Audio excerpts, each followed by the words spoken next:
we do that, how we read it. How and why.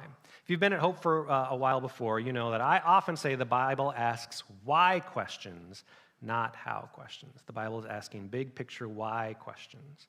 This is one of those times when I think it's important to talk about both, how and why. How do we read the Bible and why do we do it? And hopefully we get to something worthwhile for all of us, whether or not you consider yourself a Christian in this process. So first, how. I think there are two keys that we're going to talk about today, and it's why we're going to be doing this like this for the next several weeks. Right? So the first key is that the Bible is meant to be read in conversation. In conversation. Most of us, if we try to read the Bible, we try to read the Bible on our own. And it is super hard. It is confusing. There are those translations. There's places that we don't know, words that we don't understand. So most of us end up, when we try to read the Bible on our own, stopping reading the Bible. We just give it up. And it makes perfect sense because the Bible was not meant to be read on your own. It was meant to be read in conversation. The Bible divides up into two different sections, the Old Testament and the New Testament. The Old Testament was written literally thousands of years ago. But even before it was written, for hundreds of years, the Bible was told.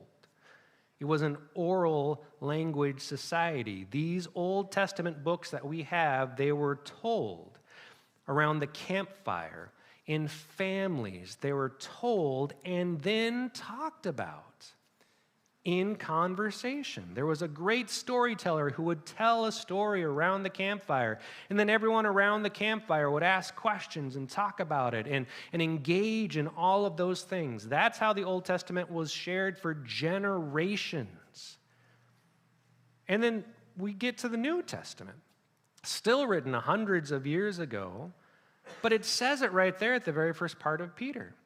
Peter writes this letter to a number of different communities. And how was it shared? He wrote it, it got sent to a community, and they read it out loud in community. And then the community talked about it. Wow, that was really interesting from Peter. Did he really mean that? That can't be what he meant. No. Did you hear that? Read that back again. I got a question about that. The Bible was always meant to be discussed in conversation. Hence, this.